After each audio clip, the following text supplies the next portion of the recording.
Bom dia, gente, bom dia. Programa Mundo Escoliose. Aqui a gente tem conteúdo semanalmente no programa Mundo Escoliose para que você aí consiga chegar, se tornar essa referência no tratamento da escoliose para poder proporcionar um tratamento mais específico e mais adequado para o seu paciente com escoliose. Meu nome é Mirla Moreira, sou fisioterapeuta, eu ajudo fisioterapeutas a se tornarem referência, aprendendo a gerar resultado em pacientes com escoliose de forma rápida e segura. E o tema dessa aula de hoje do programa Mundo Escoliose é decifrando os maiores desafios nas escolioses neuromusculares. Então, para você aí que quer entender esse mundo e entender toda essa complexidade que são as escolioses neuromusculares, que elas podem vir de diversos quesitos neurológicos e musculares, então a gente precisa entender realmente como que a gente pode adequar os exercícios específicos para esse público, para as escolioses neuromusculares. Então é para pegar o caderninho para anotar as informações. Vamos lá, nós vamos pro conteúdo e pensar que o programa Mundo Escoliose, ele veio para trazer conteúdo para vocês semanalmente de aula, tá? Bem aula e prática. Eu nem vou trazer muito a parte teórica, apesar de eu pincelar para ficar algo mais claro, mas eu gosto de trazer a prática para vocês, para vocês colocarem amanhã lá em prática e resolver, tudo que vocês têm de dúvida do dia a dia aqui, tá? O paciente com escoliose neuromuscular, ele vem pra gente com algumas características que sempre que eu recebo esse paciente, eu levo em consideração. O primeiro ponto que eu levo em consideração, e eu preciso que você vire essa chavinha e leve também, que é o fisioterapeuta que trata a coluna do paciente com escoliose neuromuscular, eu sempre recomendo, isso não é uma regra, tá, gente? Mas é o que eu costumo fazer aqui. Esse fisioterapeuta, ele tem sempre mais um fisioterapeuta que trabalha a parte motora desse paciente. E por que ele precisa também trabalhar a parte motora? Não que o fisioterapeuta que trate a coluna não vá fazer isso. Ele pode fazer isso e tratar a parte motora, ele pode só fazer isso e ter alguém para tratar a parte motora desse paciente. Na maioria dos casos, o paciente com a escoliose neuromuscular, ele precisa ter as sessões, o tratamento dele de forma muito mais frequente. Então, por exemplo, eu aqui no consultório, eu costumo atender esse paciente de 1 a 2 vezes na semana. Só que é muito pouco para uma escoliose que tem como característica, anota aí, hipotonia, então eles têm muita fraqueza muscular por conta desse déficit aí de tônus muscular, então ele tem, na maioria dos casos eles são hipotônicos. Tem os casos de hipertonia que nós também precisamos avaliar e entender a característica, desse padrão neurológico e do motoneurônio, se é o motoneurônio inferior, superior, o que está acontecendo com essas fibras musculares e com essa informação que o sistema nervoso central está mandando para esses músculos, para a partir disso a gente conseguir trazer aí para a parte de exercícios específicos. Porque a maioria dos casos, então, hipotonia, fraqueza muscular, obliquidade pélvica. Então, quando eu pego a pelve desse paciente, quando eu olho para a pelve desse paciente, eu vou colocar até uma imagem aqui. Deixa eu ver se ela vai caber aí. Ah, ela coube. Então, tem aqui, Quando eu olho para a imagem, eu peguei essa imagem de um artigo. O nome do artigo é Escoliose Neuromuscular. É um artigo de 2013, tá? E essa imagem, ela mostra muito característica, assim, essa característica muito forte da obliquidade pélvica. Então, quando você olha lá no primeiro desenho, na primeira imagem que eles estão mostrando ali, como que o paciente senta e como é que fica a região onde a gente tem a sustentação do peso, Então, a ação da gravidade está descarregando o peso todinho ali nos isquios desse paciente. Ou, na maioria de alguns casos, ele também pode soltar no sacro e sempre mais para um lado do que para o outro. Então, tem uma descarga de peso mais em um isquio do que no outro. Pode acarretar, por exemplo, a machucados nessa região. Por isso que o posicionamento ele é importante. E aí a gente precisa entender que a gente tem que descarregar o peso de forma igualada. Só que quando, por exemplo, que nem o paciente ali, que ele tá fazendo uma força, nessa imagem do meio, ele tá fazendo uma força para descarregar o peso dele em ambos os lados, aí você começa a entender que, olha, peraí, mas se ele tá descarregando peso, mas ele não consegue sustentar o tronco dele por falta de tônus muscular, eu preciso adaptar um ajuste nessa coluna também. E esse ajuste, gente, ele pode ser por comandos, então você pede, se o seu paciente, por exemplo, ele tiver realmente entendimento cognitivo, compreende as informações que você pede, ele consegue fazer, ou às vezes ele faz com dificuldade, você ajuda ele a fazer, ou ele não tem cognitivo adequado para poder receber essa informação e fazer o que tem que ser feito. Ele não entende o que você fala, ele não corresponde aos seus comandos. Então, a partir disso, você vai ajustar com uma toalhinha. Então, coloca lá uma toalhinha do lado mais baixo para subir e nivelar essa obliquidade pélvica. Você vai pôr uma toalhinha, por exemplo, do lado convexo para ajustar. Bom dia, Ana. Bom dia, querida. Para ajustar, por exemplo, você pega uma toalhinha, uma almofada e ajusta esse paciente sentadinho numa cadeira de rodas, por exemplo, do lado convexo para trazer ele para o eixo, para que ele não fique com essa ação da gravidade, a falta de tônus muscular que não sustenta essa coluna, não consegue tracionar, não consegue crescer essa coluna, ativar as fibras musculares, os músculos lá mais profundos, né? E quando você pega um paciente desse, você fala, meu Deus, como é que eu vou tratar uma escoliose neuromuscular num paciente que nem entende os meus comandos verbais? Que ele até entende os comandos verbais, mas ele não consegue, por exemplo, fazer os ajustes porque ele não tem controle motor o suficiente para isso. Então, é importante que a gente tenha isso claro, que a gente pode ajudar esses pacientes de alguma forma para que ele consiga ter o máximo de qualidade de vida. Então, eu falei de algumas características, eu já vou voltar nessa imagem aqui, porque eu quero trazer aqui, ó, nessa imagem, a gente também consegue enxergar de forma bem clara a obliquidade pélvica como uma característica muito evidente da escoliose neuromuscular no quesito encurtamento muscular do lado côncavo, no quesito fraqueza muscular, né, total ali de hipotonia. Então esse paciente ele não consegue sustentar essa coluna. Nós temos ali também encurtamento muscular. Esse é um caso, por exemplo, que a gente consegue fazer um trabalho de mobilidade, que a gente consegue fazer um trabalho aí de alongamento. Quando eu falo, né, eu fiz uma aula para vocês falando exatamente disso. Mas, Mila, será que eu posso alongar o lado côncavo do meu paciente com escoliose? Aqui a gente tá falando de um caso que sim, que aqui a gente precisa alongar. A gente precisa começar mobilizando para não lesionar as fibras musculares. Qual que é o padrão postural que ele tende a ficar numa cadeira de rodas? Qual é o padrão que ele tende a ficar quando ele está deitado na cama? Quando ele está, por exemplo, você vai colocar ele sentado, sem apoio, como que esse paciente fica? O que você precisa ajustar para conseguir realmente trazer esse paciente para o máximo de simetria? Essa é a imagem de qual estudo? Ó, esse é o estudo, tá? Veja se vocês conseguem colocar aí. Eu vou mandar, não sei se você já faz parte lá do canal do Telegram, tá escrito assim, ó, pode procurar, doutora Mila Moreira, do jeitinho que tá aqui, ó, no meu Instagram. E eu vou encaminhar esse artigo no final dessa aula aqui do programa Mundo Escoliose. Eu vou encaminhar lá para vocês e eu acho que vale muito a pena vocês estudarem esse artigo, porque ele traz pontos muito característicos mesmo da escoliose neuromuscular. E assim, ó, gente, vocês sabem que se a gente for aprofundar realmente, a gente for lá aprofundar totalmente o nosso conhecimento, a gente vai trazer diversas coisas e às vezes a cabeça da gente fica meio bugada.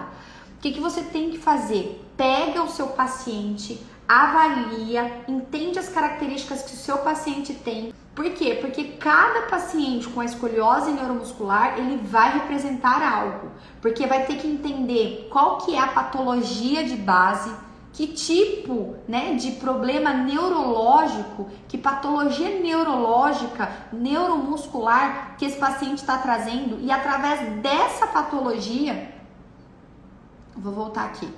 E através dessa condição que ele está trazendo, neurológica, você vai entender o que essa condição pode trazer de problemas motores e cognitivos desse paciente, para através disso a gente conseguir trazer para a escoliose neuromuscular.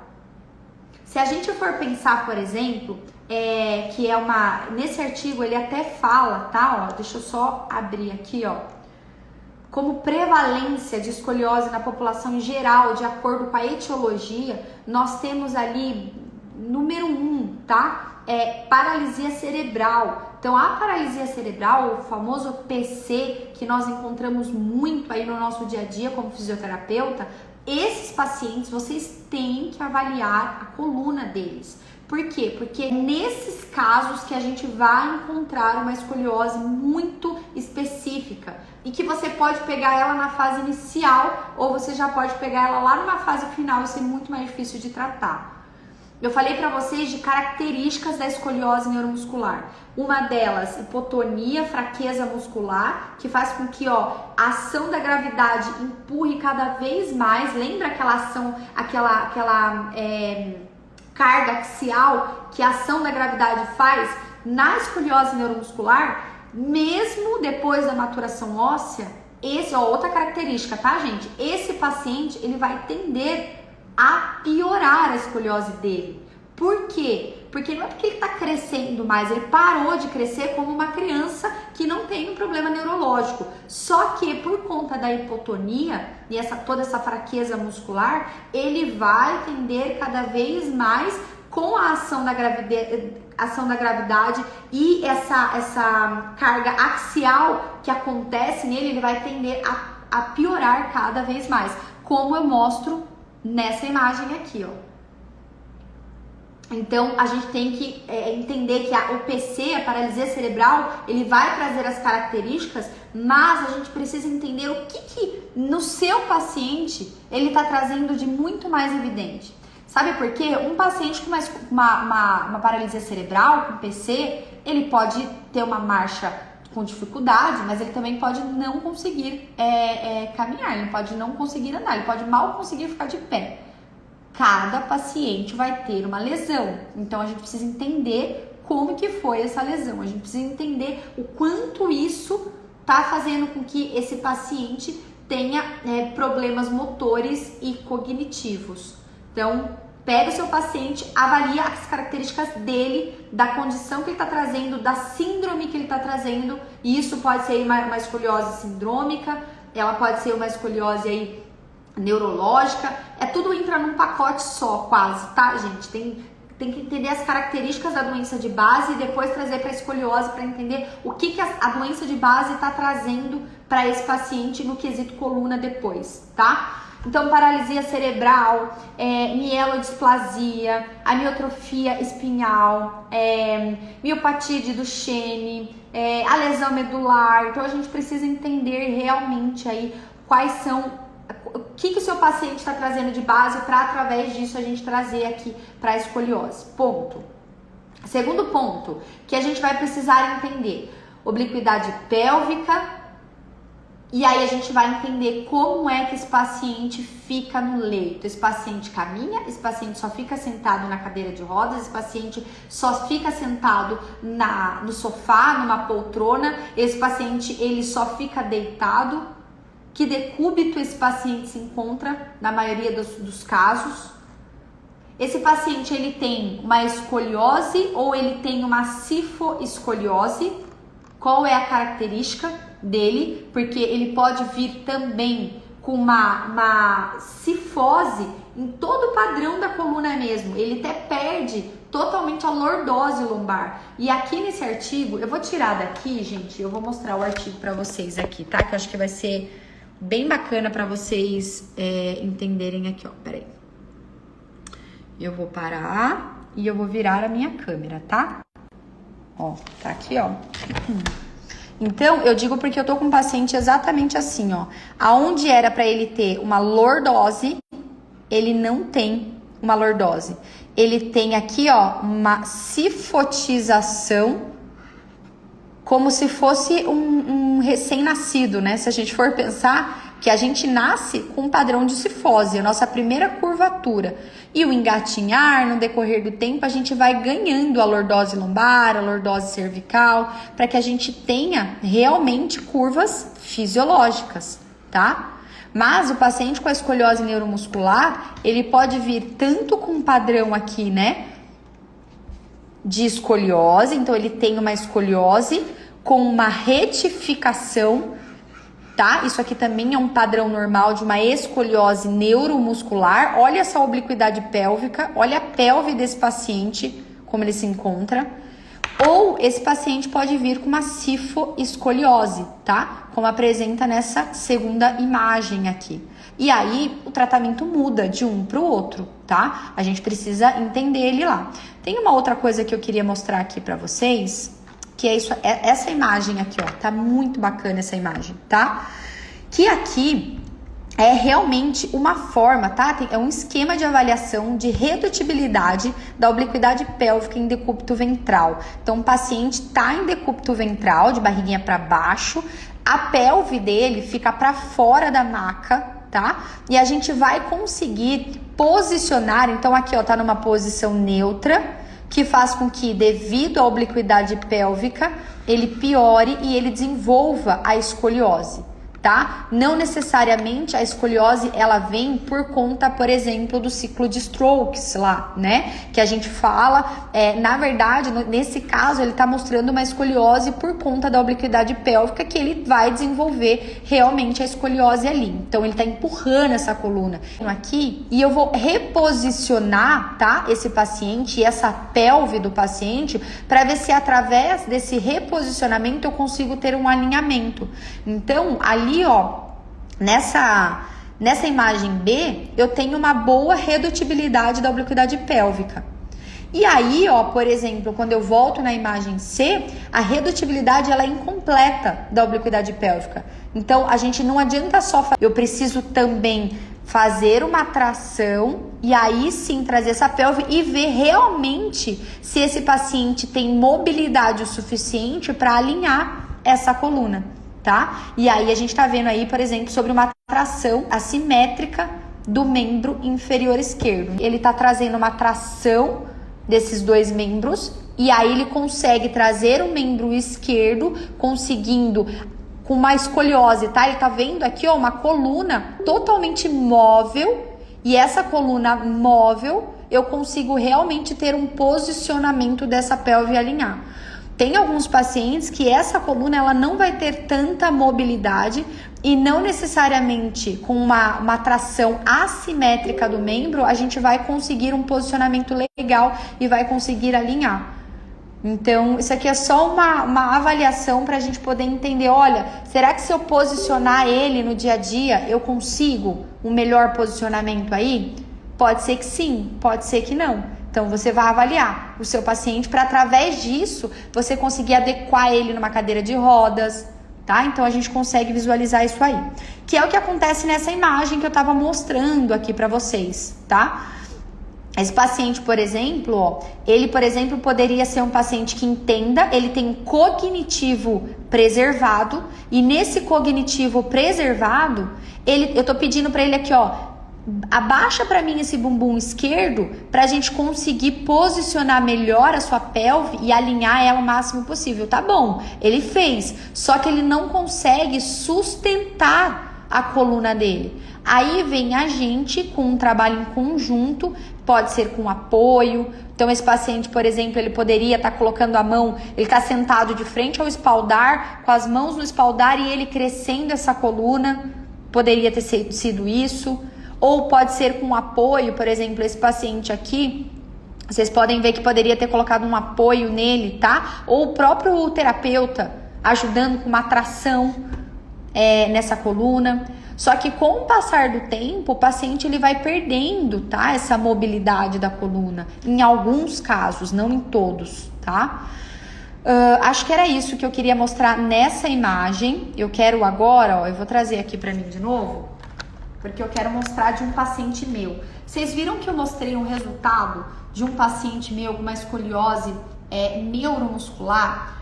E foi muito legal, porque até pra mim foi surpreendente. As escolioses neuromusculares, na maioria dos casos... Ixi, tá muito grande. Peraí, eu vou ajustar essa imagem. O que eu queria que vocês entendessem, tá? Dessa imagem do paciente com a escoliose neuromuscular. Esse paciente é um paciente que teve, tá? Uma paralisia cerebral, e, né, vítima ali de uma meningite aos 2 anos de idade, onde desenvolveu a paralisia cerebral. E por conta disso, no decorrer do crescimento dele, ele foi desenvolvendo uma escoliose e uma escoliose muito grave. Só que esse paciente, ele é um paciente que, quando eu olho, né, para essa coluna e quando eu olho, ele tem todas as características do que eu falei. Obliquidade pélvica, ele tem aí, o tônus muscular dele é muito diminuído, ele tem muita fraqueza muscular, mas é um paciente que ele consegue, por exemplo, caminhar sozinho, independente, ele caminha com as suas dificuldades, mas ele caminha independente, no entanto que ele é um paciente que ele viaja para tudo quanto é lugar, ele faz um monte de coisa, ele é um paciente super pra frente, apesar das suas dificuldades, apesar das suas diversas quedas, ele conta pra mim que ele foi viajar e já teve um monte de queda. Só que quando eu olho um paciente desse com cognitivo preservado, ele tem 40 anos de idade, gente, hoje tá comigo há 2 anos, ele deve estar com 42. Quando ele começou comigo, ele tinha 39, ele tem 41 agora, exatamente isso. Então, quando eu olho para um paciente desse, eu falo, pô, esse paciente ele não vai melhorar. O que eu pensei? Qual era o meu objetivo lá atrás com ele? Ensinar ele a se corrigir e trazer ele para uma simetria e ganhar força muscular, independente, né, das condições dele. Mas ele tá sentado, eu quero que ele se corrija, ele tá na marcha, a gente trabalha aqui, mas é algo que eu não cobro tanto dele, porque mais do que a coluna dele corrigida, eu preciso que ele tenha equilíbrio para ele não cair. Por exemplo, esse é um paciente que, se ele fizesse uma cirurgia para alinhar a coluna dele, na cirurgia ele ia perder totalmente a marcha, o equilíbrio, porque o cérebro dele já está adaptado para a forma como ele se adequou para caminhar e para se equilibrar e manter aí na posição ortostática, tá? Minha filha tem escoliose, faz ginástica, isso interfere em algo? Depende da escoliose dela, viu? Como que é seu nome? O nome do Instagram é Gêmeas Ginasta. Bonitinha, as duas fazem ginástica? Que bonitinha. Coisa boa. Mas, depende do tipo de escoliose, tá? Depende de várias coisas. Mas se ela ama fazer a ginástica, tem que pelo menos adequar a autocorreção dela aí. E entender o quanto isso tá prejudicando ou não. Por isso que é muito, muito importante passar por um fisioterapeuta, referência escoliose, para ele avaliar a sua filha e aí adequar todas as situações dela, para não piorar a curva, porque ela tá em fase de crescimento, né? Tá bom? Veja se eu te ajudei a conseguir te responder, tá? Então, na escoliose neuromuscular, esse caso, essa melhora, pra mim, foi muito surpreendente. Mas o que aconteceu com esse paciente? Apesar das dificuldades que ele tem para se corrigir, principalmente na marcha, quando ele tá parado em posição ortostática, ele entendeu o que ele tem que fazer. E ele também entendeu que ele precisa de ajustes e controle. Você vê que o pé dele, né, a base dele não é uma base alinhada, como a gente quer que fique uma base de um paciente com uma escoliose neuromuscular, mas a gente adequa nas condições dele. Por quê? Olha, vou trazer aí mais uma característica da escoliose neuromuscular. E essa característica é uma característica muito importante, que é problemas cardiorrespiratórios. Quanto mais a escoliose dele piora, mais compressão pulmonar, compressão dos órgãos, mais dificuldade esse paciente vai ter, por exemplo, para respirar. A gente fala que eles viram pacientes restritivos.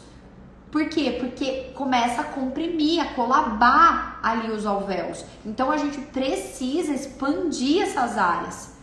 E se esse paciente ele vai caindo, vai fechando, um dos lados vai ter colapso, vai ter restrição.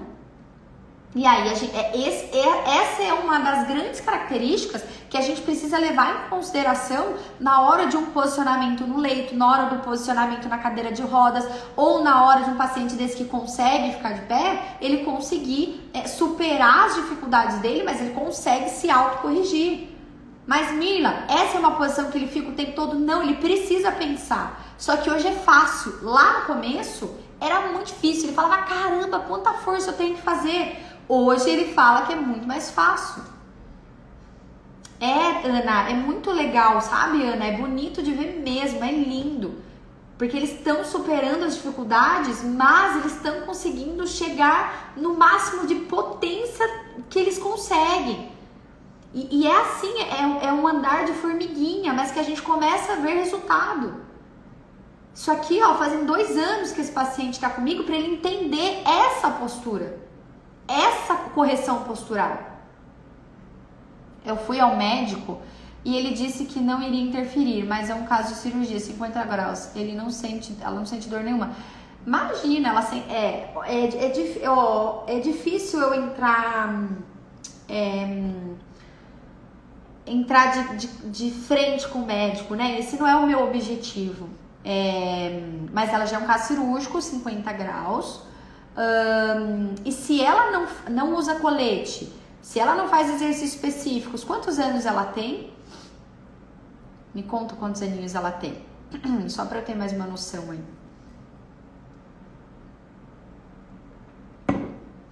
Porque pensando nessa característica que você está me dando de uma paciente com 50 graus de COB, 13 anos, vai interferir, com certeza vai. Isso quer dizer que a gente vai tirar ela da ginástica? Não, mas precisa adaptar, porque ela só tende a piorar daqui pra frente, ela só vai piorar se ela não usar colete, se ela não fizer exercício específico. Gente, não tem, a não ser que você fale assim, não, tá tudo bem, ela vai pra cirurgia independente de qualquer coisa. Ainda assim, a gente precisa ensinar o cérebro da sua filha, adaptar, fazer aí um novo enneagrama cerebral mesmo, ali, novas conexões cerebrais. E através dessas novas conexões, ela entender a nova postura corrigida para o pós-cirúrgico. Ontem eu fiz um post, até um Reels, para vocês mostrando um pós-cirúrgico, que não foi feito uma reorganização cerebral, que não trabalhou essa musculatura, que não reorganizou.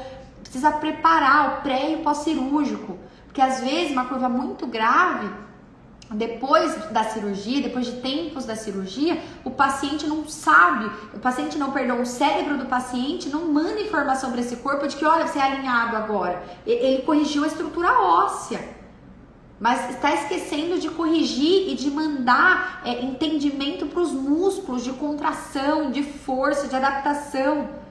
É que nem a gente ensinar uma pessoa que vai emagrecer. Se a gente, vou tirar daqui que daí já não tem nada a ver a informação agora. Se a gente vai ensinar, tá? O paciente vai lá, ele vai fazer dieta. Só que ele não vai fazer uma dieta como tem que ser feita, tá? Ele não vai passar por aquele momento de adaptação. E esse paciente, ele simplesmente vai tomar o medicamento, um mês, acabou. Tomei o medicamento, emagreci 20 quilos, acabou, zerou. Parou de tomar o medicamento, o que acontece? Ele volta do jeito que ele estava antes. Por quê? Porque ele não trabalhou aqui, ó, o cérebro, o estômago, mandando essa informação. É tudo conectado. E esse paciente, ele vai tender a voltar a fazer as mesmas extravagâncias que ele fazia antes. E isso acontece com vários pontos, até paciente que faz redução de estômago. Às vezes, ele volta a ter o mesmo corpo de antes, às vezes não na mesma proporção, mas ele engorda do mesmo jeito. E o paciente com escoliose, ele tem essa característica. Por quê? Porque a gente vai lá, o médico, o neurocirurgião, ele fixa a coluna do paciente de forma seletiva, quando ele pega só um segmento, que às vezes aquele paciente tem uma curva bem específica, ele fala, não, vamos só fixar aqui para dar movimento para esses outros pontos, né? Ele consegue ter mais movimento, só que o cérebro desse paciente, os músculos não compreenderam isso ainda. Aí vem o papel do fisioterapeuta para fazer o pré e pós-cirúrgico bem feito. E quando ele faz esse pré e pós-cirúrgico, o corpo do paciente está preparado para a cirurgia. E no pós-cirúrgico, a gente prepara ele para a vida, para ensinar o cérebro dessa criança de que, olha, tem que autocorrigir, tem que crescer. Olha, o músculo vai ficar forte aqui de forma simétrica, não vai mais ser assimétrico. Ensinam o cérebro a mandar informação para ambos os lados. Deixa eu ver. Ela tem 13, ela vai fazendo fisioterapia até que a cirurgia. Legal. A fisio dela é específica. Olha, tem gente que diz que ela tem que usar colete, outros dizem que não. Aí não sei se é para usar ou não. Eu teria que avaliar ela mesmo para entender se seria legal ou não. Tem casos que não é para usar mesmo, mas já é cirúrgico e já tá tudo certo, sabe? Tem casos que às vezes vale a pena. Então, avaliar literalmente pra gente seguir o caminho certo para ela, tá? E o quanto antes, né, o médico ele decidir a cirurgia, já faz a cirurgia, mas lembra que não é fisioterapia comum, é uma fisioterapia específica para ela, tá? Mesmo no pré e no pós-cirúrgico, é muito específico, tá bom? Vamos lá. Eu vou voltar aqui. Quem é? Advogado Urbano e Moura. Gente, quem é? ADV Urbano e Moura. Quem é, meu Deus? Não tô lembrada. Depois eu posso falar com você pelo direct para saber mais? Pode sim, pode me chamar lá e a gente conversa, tá? Aí eu te vejo de onde você é, a gente conversa aí, a gente ajusta isso. Então, voltando no caso desse paciente aqui, ó. Opa, isso. São condições neurológicas, tá? Neuromusculares, que fez eu entender no dia a dia para desenvolver o exercício específico dele, adequado para ele, conforme ele conseguir, para através disso eu fazer com que ele coloque isso na rotina dele também.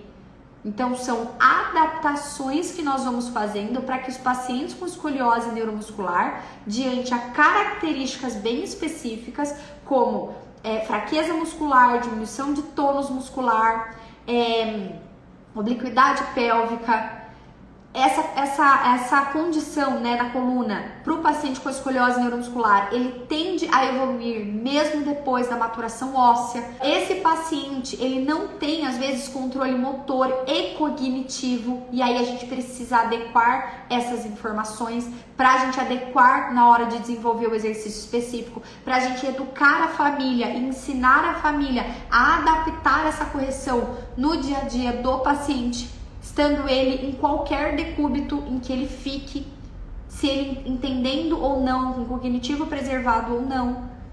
E também entender que como essa escoliose evolui mesmo depois da maturação óssea, esse paciente vai ficar com a gente pro resto da vida. Ele vai ter que fazer uma fisioterapia específica sempre, junto à fisioterapia motora dele, com o fisioterapeuta pediátrico, o neuroadulto aí, né, o neuroinfantil ou o neuroadulto, tá?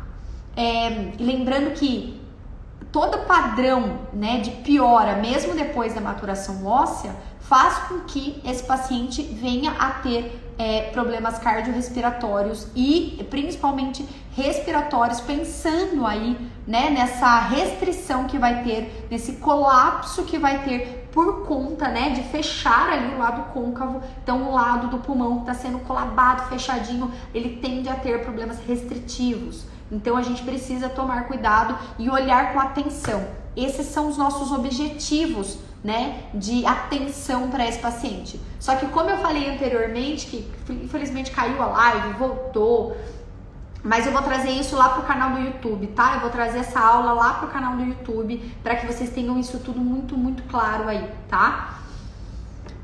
Vixe, esse negócio de família entender e adaptar a rotina é um desafio à parte. Ai, nem falo. Mas olha, se a gente tem que chegar numa conclusão de que exercente, eu não sei o seu nome, depois você mande aqui pra mim o seu nome pra eu falar diretamente com você. Eu gosto de chamar vocês pelo nome, viu? Mas ó, a gente tem que entender como profissional de que a gente faz a nossa parte.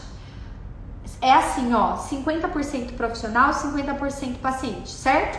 Paciente entra família, vamos entrar todo mundo junto. Eu dou o meu 100% do meu 50%. O meu paciente tem que dar 50% tem que dar 100% do 50% dele. E a família tem que dar 100% também desses 50%. Então todo mundo tem que dar o seu 100%. Quando a família não faz a parte dela, provavelmente esse paciente não vai chegar no objetivo que a gente queria. É que nem com esse paciente meu. Por que a gente tá chegando num resultado positivo? Porque eu tô dando o meu máximo e eu sei que ele tá dando o máximo dele. Ele é um paciente que tem 300 mil desculpas para não vir na fisioterapia.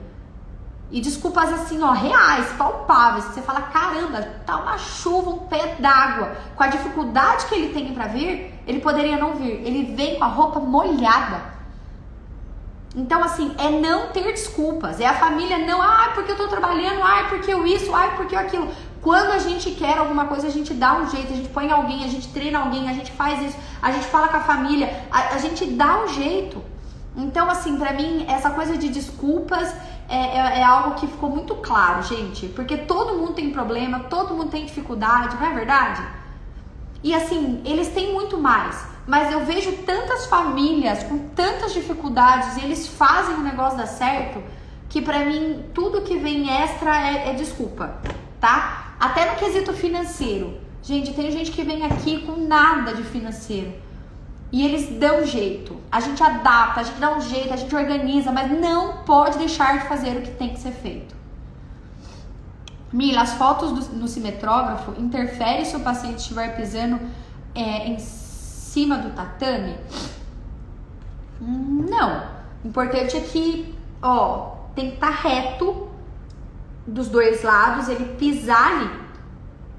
Paciente com escoliose neuromuscular, por exemplo, ele não tá com os pés muito iguais dos dois lados, mas é um padrão que ele ajusta, porque ele já tem as dificuldades para ele manter o equilíbrio nessa posição ortostática aí, né? Na posição ortostática.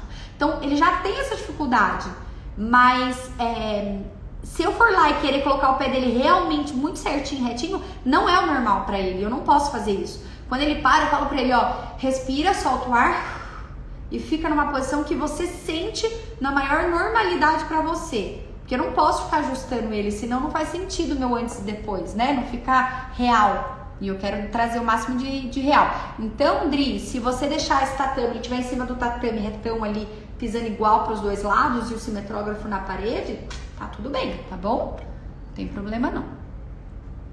Doutora, eu não sou físio, sou paciente. Na minha cabeça não faz nenhum sentido abandonar 100% o colete se a gente tem sempre envelhecendo e consequentemente piorando, porque nada é estático. Quésia. Quésia, você tem uma escoliose idiopática ou você tem uma escoliose neuromuscular? Me conta, que daí eu vou te ajudar. Sim, verdade. Eu até instalei um espaldar aqui em casa para fazer melhores exercícios específicos. Tá vendo, gente? E não necessariamente a quésia tem as melhores condições para ela fazer isso. Eu tenho paciente, gente, olha que coisa linda. Eu tenho paciente que eles fizeram espaldar, fizeram de aço, de pegar na sucata e fazer na casa, para eles adaptarem o exercício na casa deles. Então, olha, sabe como eu ensino? Quésia, eu ensino até os pacientes a usar a janela como espaldar, para ajudar. Então, é tudo uma questão de adaptação. Hoje em dia, gente, a tecnologia, a nossa própria cabecinha aqui, né? Eu percebo que a gente começou a ter um entendimento das coisas, né? Como ser humano, de evolução humana mesmo. A gente começou a entender que só é impossível para quem não faz, para quem põe desculpa. Tudo é possível. E Quésia, a gente tá usando você de exemplo agora, nesse momento, né? Mas eu vou me trazer de exemplo. Eu lembro que quando eu entrei fazer a faculdade de fisioterapia, eu entrei porque eu tive bolsa também, senão eu não ia fazer. Eu sou grata à Universidade de São Francisco até hoje. Se não fosse aquela bolsa de estudos, eu provavelmente não estaria aqui. Mas, uma coisa que eu lembro que eu coloquei na minha cabeça, porque eu falei, nossa, mas eu não sou da saúde, eu nunca fui. Minha mãe é costureira, eu vivi no meio dos tecidos, eu queria fazer moda. Ó, pra vocês verem, gente, eu acho que se fosse pra fazer moda, eu tava perdida. Eu estaria perdida aí. Mas o que eu quero trazer? Eu lembro que eu fiquei pensando na minha cabeça assim, se uma pessoa fez e ela deu conta, por que é que eu não vou dar conta, mesmo que não seja a minha área? Falei, eu preciso tentar, eu preciso fazer o meu máximo. E foi. Até o 3º ano da faculdade, eu queria parar. porque eu só tirava 6, 7, 8, 6, 7, 8. Minhas amigas só tiravam 10. E eu só tirava 6, 7, 8, 6, 7, 8. Eu falava, gente, mas não é possível. Quando eu queria parar. E aí eu lembro que eu falei, eu chorando pra minha mãe, pra minha irmã, eu não quero mais, eu não quero fazer essa faculdade, não tem nada a ver comigo, nananana. Elas falaram assim, ó, você vai finalizar, nem que você não exerça. Depois a gente pensa o que vai fazer lá na frente. Você tem bolsa, aproveita. E eu finalizei. Quando eu entrei pro estágio no próximo ano, eu simplesmente me apaixonei. Por quê? Porque eu sou da prática, eu sou da mão na massa, eu aprendia muito mais, a minha cabeça entendia muito mais. E aí, quando você entende que você adapta, o ser humano ele é adaptável. Olha, a pandemia veio e a gente se adaptou a usar máscara o tempo todo, a não encontrar com as pessoas. A gente se adaptou. Foi difícil, foi sofrido, foi. Quantas pessoas perderam pessoas que amam, mas o ser humano ele se adapta. Nota não significa nada. Hoje eu tenho certeza disso. Eu vejo os meus resultados, eu vejo a minha agenda, eu vejo os meus alunos evoluindo. Eu falo, cara, não quer dizer nada. Só que a gente precisa entender qual é a sua melhor forma de aprender. A minha é colocando a mão na massa. Tem gente que é desenhando, tem gente que é lendo, tem gente que é conversando. A gente só precisa fazer o que tem que ser feito, como a Quesia fez. Ela foi lá, adaptou o espaldar, porque ela sabia que se ela não fizesse, não ia ter resposta. Minha escoliose é idiopática, tenho 26 anos. E a última vez que eu radiografei tinha 30 graus. E você usa colete ainda, Quesia? Me conta isso. Você usa? Porque nessa fase a gente já não tá usando mais, né? Mas ó, agora é a hora de você intensificar os seus exercícios diariamente e não deixar subir esses 30 graus. É sempre pensar de 30 para baixo, de 30 para baixo. Se manteve 30, você tá com 26, com 27, com 28, com 29, com 30 anos, 40 anos, você tá com 30 graus, maravilhoso. Quer dizer que você tá conseguindo estabilizar. E esse é o objetivo. Você vai ter qualidade de vida, pode engravidar, você pode fazer o que quiser, tá tudo bem. Pode pular, dar cambalhota, fazer tudo, tá? Mas não deixa subir esses 30 graus. Isso vai depender da sua dedicação, como você tá fazendo aí. Parabéns, viu? Que bom, dá pra ver que foi uma bolsa muito bem aplicada. Admiro demais sua dedicação. Ai, menina, eu sou muito grata, sabia? Eu sou muito grata mesmo. Ó, eu entrava às 8 da manhã na faculdade, saía às 1, entrava às 2, trabalhar lá na universidade, que eu trabalhava na biblioteca, ficava até às 11 da noite. Eu não fui da balada, gente. Eu não tinha tempo de ir pra balada, porque daí eu chegava em casa às 11h30, meia-noite, eu estudava, porque às vezes eu tinha prova no outro dia, sei lá, eu estudava até 2, 3 da manhã pra ter prova no outro dia, pra depois estudar, pra depois trabalhar o dia todo, e assim foi, e graças a Deus foi, deu certo.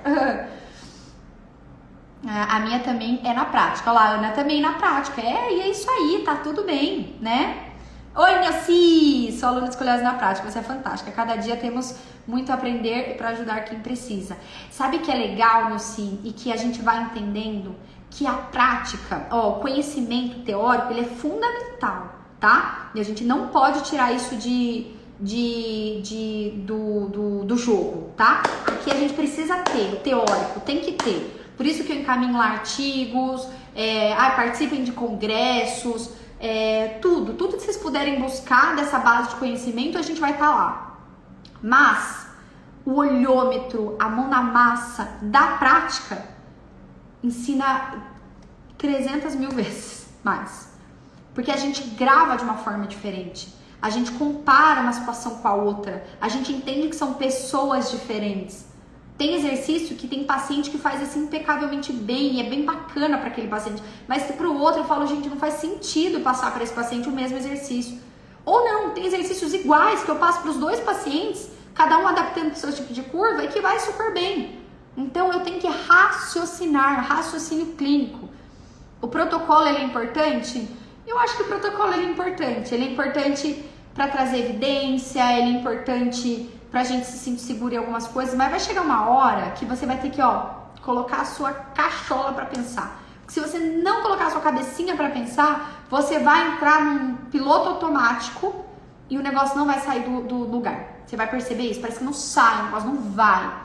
E é gostoso pensar. E é gostoso você olhar pro seu paciente, você ter autonomia diante a ele. E você entender que ele não vai enjoar da sua sessão, né? Fico muito feliz, viu, Nilce? Na verdade, eu nunca usei. Sempre tive curiosidade de experimentar para ver que faria alguma diferença. Olha, Quésia, o colete para adulto ainda não existem muitas evidências boas para que a gente use.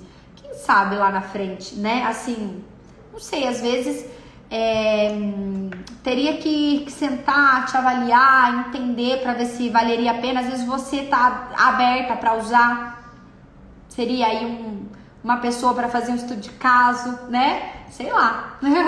Mas manda ver nos exercícios que isso eu tenho certeza que só vai te trazer pontos positivos, tá bom?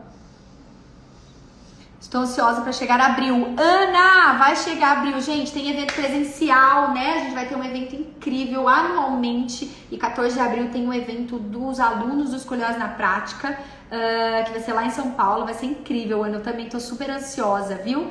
Vai ter palestras, vai ter um monte de coisa bacana para vocês. Gente, eu vou finalizar o nosso programa Mundo Escoliose. Eu vou deixar salvo no feed lá pro canal do YouTube depois, tá bom? Só que eu vou levar o tema completo, eu vou gravar essa aula completa porque cortou no meio do caminho e provavelmente o meu Instagram não salvou. E eu acho que no início teve muitas informações importantes que vai ajudar vocês aí no dia a dia, tá? Então, beijo, um Feliz Natal pra todos vocês. Ana, Feliz Natal, Quésia, Feliz Natal pra todo mundo que tá aqui. Muito obrigada aí por esse ano incrível. Semana que vem nós temos de novo, tá? Programa Mundo Escoliose, com um novo tema aqui pra vocês. E aí semana que vem a gente fala um pouquinho de 2023, que eu quero trazer algumas perspectivas, eu quero trazer alguns pontos importantes pra gente já colocar em prática rastreamento escolar lá em 2023, tá bom? Feliz Natal, uma noite abençoada pra vocês.